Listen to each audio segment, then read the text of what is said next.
Hi friends, ಎಲ್ರಿಗೂ ನಮಸ್ಕಾರ. ನಾನಿವತ್ತು ನಿಮಗೆ ಒಂದು ಜಾಗಕ್ಕೆ ಕರ್ಕೊಂಡು ಹೋಗ್ತಿದ್ದೀನಿ. ಅದು ತುಂಬ ಸ್ಪೆಷಲ್ ಆಗಿದೆ. ಅದ್ರ ಹೆಸರು ಬಂದ್ಬಿಟ್ಟು ಭೀಮೇಶ್ವರ ಫಾಲ್ಸ್ ಅಂತ.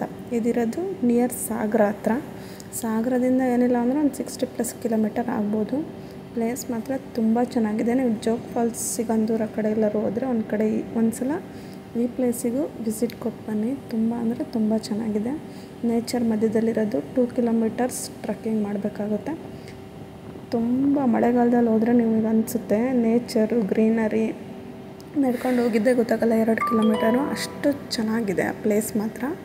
ಇವಾಗ ಈ ಪ್ಲೇಸಿನ ಇತಿಹಾಸ ಏನು ಅಂದರೆ,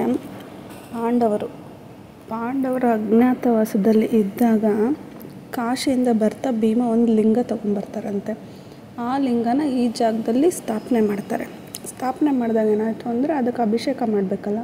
ಅಭಿಷೇಕ ಮಾಡೋಕ್ಕೆ ಅವರಿಗೆ ನೀರಿರೋದಿಲ್ಲ. ಆ ಟೈಮಲ್ಲಿ ಅರ್ಜುನ ತನ್ನ ಬಾಣನ ಹೂಡ್ತಾನಂತೆ. ಹೂಡಿದಾಗ ಒಂದು ಜಲಧಾರೆ ಚಿಮ್ಮುತ್ತೆ. ಆ ಜಲಧಾರೆಗೆ ಭೀಮೇಶ್ವರ ಅಂತ ಕರೀತಾರೆ. ಆವಾಗಿಂದನೂ ಈ ಫಾಲ್ಸು ಇಲ್ಲಿದೆ ಅಂತ ಒಂದು ಪ್ರತೀತಿ ಇದೆ. ಈ ಫಾಲ್ಸ್ ಹತ್ರ ಏನಂದರೆ ನಿಯರ್ ದೇವಸ್ಥಾನವೂ ಇದೆ. ದೇವಸ್ಥಾನ ಬಂದ್ಬಿಟ್ಟು ನಂದಿ ಇದೆ, ಒಂದು ಹೆಣ್ಣು ದೇವರು ಚಾಮುಂಡೇಶ್ವರಿ ಅಂತ ಒಂದು ಹೆಣ್ಣು ದೇವರಿದೆ, ಲಿಂಗು ಇದೆ, ಗಣೇಶ ಇದೆ. ಇದೇ ಥರ ನಾನಾ ರೀತಿಯ ದೇವರುಗಳಿದೆ. ಇಲ್ಲಿ ಯಾವಾಗಲೂ ಶಿವರಾತ್ರಿ ಟೈಮಲ್ಲಿ ಏನಂದರೆ ಜಾತ್ರೆ, ಮಹೋತ್ಸವ ಆ ಥರ ದೊಡ್ಡ ಪೂಜೆ ನಡೆಯೋದು ಶಿವರಾತ್ರಿಯಲ್ಲಿ.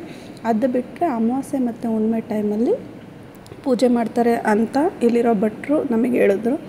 ಆ ಭಟ್ರು ಯಾವಾಗಲೂ ಇರ್ತಾರಂತೆ. ಆದಷ್ಟು ಅಮಾವಾಸ್ಯೆ ಮತ್ತು ಹುಣ್ಣಿಮೆ ಟೈಮಲ್ಲಿ ಅಲ್ಲಿ ಭಟ್ರು ಇಡೀ ದಿನ ಇರ್ತಾರೆ ಅಂತ ಎಲ್ಲ ಹೇಳ್ತಾಯಿದ್ರು. ಹಾಗೆ ಈ ದೇವಸ್ಥಾನ ನೋಡ್ತಾ ಇರ್ಬೋದು ನೀವು. ತುಂಬ ಅಂದರೆ ತುಂಬ ಚೆನ್ನಾಗಿದೆ. ಹಳೆಯ ಕಾಲದ ದೇವಸ್ಥಾನ ನೋಡ್ತಾ ಇರ್ಬೋದು. ವ್ಯೂ ಕೂಡ ಚೆನ್ನಾಗಿದೆ. ಇದು ಆ್ಯಕ್ಚುಲಿ ಹೇಳಬೇಕು ಅಂದರೆ ಪಶ್ಚಿಮ ಘಟ್ಟದಲ್ಲಿರೋದು. ಅಲ್ಲಿಂದ ವ್ಯೂ ತುಂಬ ಚೆನ್ನಾಗಿದೆ. ಒಂದು ಸಲ ವಿಸಿಟ್ ಕೊಡಿ. ಈ ಜಾಗ ಬಂದ್ಬಿಟ್ಟು ಸಾಗರದಿಂದ ಏನಿಲ್ಲ ಅಂದರೆ 60+ ಕಿಲೋಮೀಟರ್ ಆಗುತ್ತೆ. ಸಾಗರ, ತಾಳಗುಪ್ಪ, ಕಾರ್ಗಲ್, ಕೋರಾಂಗು, ಭೀಮೇಶ್ವರ ಈ ಥರ ರೂಟಲ್ಲಿ ಹೋಗ್ಬೋದು ನೀವು. ಒಂದು ಸಲ ಆ ಕಡೆ ಹೋದರೆ ಸಿಗಂದೂರು, ಜೋಗ್ ಫಾಲ್ಸ್ ಆ ಕಡೆ ಹೋದಾಗ ಈ ಪ್ಲೇಸಿಗೆ ನೀವು ಮಸ್ಟ್ ಆ್ಯಂಡ್ ಶುಡ್ಡಾಗಿ ಹೋಗಬೇಕು. ನೀವೇ ನೋಡ್ತಿರ್ಬೋದು ಅಲ್ಲಿ ಪ್ರಾಣಿಗಳು, ಪಕ್ಷಿಗಳು, ನೀರು, ನೇಚರು ಎಲ್ಲ ತುಂಬ ಅಂದರೆ ತುಂಬ ಚೆನ್ನಾಗಿದೆ.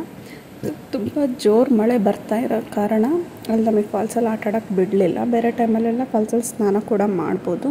ನೋಡ್ತಾ ಇರ್ಬೋದು ನೀವು. ಅಲ್ಲಿ ಪಶ್ಚಿಮ ಘಟ್ಟದ ವ್ಯೂ ಎಷ್ಟು ಚೆನ್ನಾಗಿ ಕಾಣ್ತಾ ಇದೆ ಅಂದರೆ, ನನಗಂತೂ ಆ ಪ್ಲೇಸೆಲ್ಲ ನೋಡ್ಬಿಟ್ಟು ತುಂಬ ಖುಷಿ ಆಯಿತು. ಒಂದು ಸಲ ನೀವು ಅಲ್ಲಿಗೆ ಹೋಗಿ ಬನ್ನಿ. Thank you for watching. Like ಮಾಡಿ, ಶೇರ್ ಮಾಡಿ, ಕಮೆಂಟ್ಸ್ ಮಾಡಿ, ಸಬ್ಸ್ಕ್ರೈಬ್ ಮಾಡಿ.